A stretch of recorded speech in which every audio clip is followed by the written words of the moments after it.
মাজুলীৰ উন্নয়নৰ জয়গান গোৱা চৰকাৰখনে বৰ্তমান মাজুলীৰ যিটো চিকিৎসা খণ্ডৰ যিটো পয়ালগা স্বৰূপ সেই পয়ালগা স্বৰূপটো ইতিমধ্যে আমি আপোনালোকৰ মাধ্যমৰ জৰিয়তে আমি বিভিন্ন সময়ত আমি কৈ আহিছোঁ আৰু তাৰ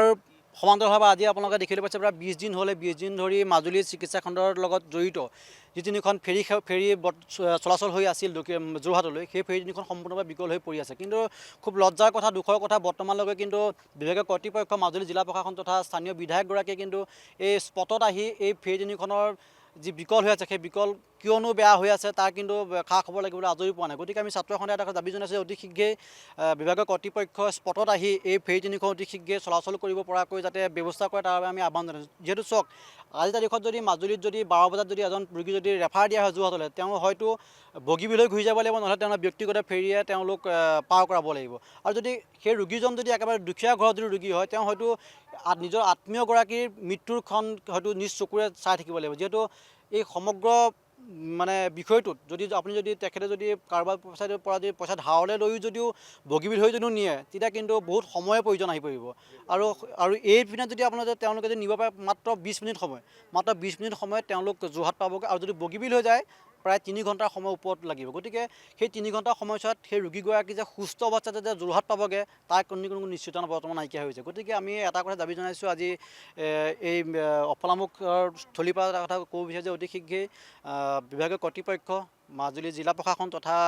বিধায়কগৰাকী স্পটত আহি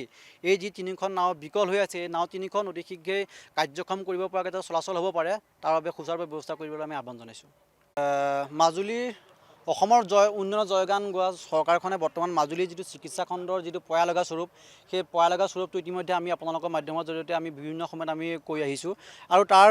সমান্তৰালভাৱে আজি আপোনালোকে দেখিবলৈ পাইছে প্ৰায় 20 দিন হ'লে 20 দিন ধৰি মাজুলীৰ চিকিৎসা খণ্ডৰ লগত জড়িত যি তিনিখন ফেৰী চলাচল হৈ আছিল যোৰহাটলৈ সেই ফেৰী তিনিখন সম্পূৰ্ণভাৱে বিকল হৈ পৰি আছে কিন্তু খুব লজ্জাৰ কথা দুখৰ কথা বৰ্তমানলৈকে কিন্তু বিভাগীয় কৰ্তৃপক্ষ মাজুলী জিলা প্ৰশাসন তথা স্থানীয় বিধায়কগৰাকীয়ে কিন্তু এই স্পটত আহি এই ফেৰী তিনিখনৰ যি বিকল হৈ আছে সেই বিকল কিয়নো বেয়া হৈ আছে তাৰ কিন্তু খা খবৰ লাগিবলৈ আজৰি পোৱা নাই গতিকে আমি ছাত্ৰ সন্থাই এটা দাবী জনাইছোঁ অতি শীঘ্ৰেই বিভাগীয় কৰ্তৃপক্ষ স্পটত আহি এই ফেৰী তিনিখন অতি শীঘ্ৰেই চলাচল কৰিব পৰাকৈ যাতে ব্যৱস্থা কৰে তাৰ বাবে আমি আহ্বান জনাইছোঁ যিহেতু চাওক আজি তাৰিখত যদি মাজুলীত যদি 12 বজাত যদি এজন ৰোগী যদি ৰেফাৰ দিয়া হয় যোৰহাটলৈ তেওঁ হয়তো বগীবিললৈ ঘূৰি যাব লাগিব নহ'লে তেওঁৰ ব্যক্তিগত ফেৰীয়ে তেওঁলোক পাৰ কৰাব লাগিব আৰু যদি সেই ৰোগীজন যদি একেবাৰে দুখীয়া ঘৰত যদি ৰোগী হয় তেওঁ হয়তো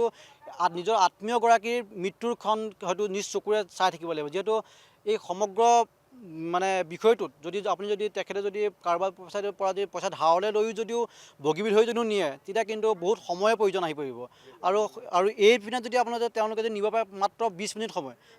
মিনিট সময়ত তেওঁলোক যোৰহাট পাবগৈ আৰু যদি বগীবিল হৈ যায় প্ৰায় 3 ঘণ্টাৰ সময় ওপৰত লাগিব গতিকে সেই 3 ঘণ্টাৰ সময়ছোৱাত সেই ৰোগীগৰাকী যে সুস্থ অৱস্থাতে যে যোৰহাট পাবগৈ তাৰ কোনো নিশ্চিততা বৰ্তমান নাইকিয়া হৈছে গতিকে আমি এটা কথা দাবী জনাইছোঁ আজি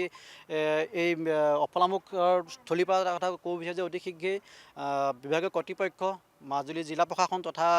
বিধায়কগৰাকী স্পটত আহি এই যি তিনিখন নাও বিকল হৈ আছে এই নাও তিনিখন অতি শীঘ্ৰেই কাৰ্যক্ষম কৰিব পৰাকৈ যাতে চলাচল হ'ব পাৰে তাৰ বাবে সুচাৰুৰূপে ব্যৱস্থা কৰিবলৈ আমি আহ্বান জনাইছোঁ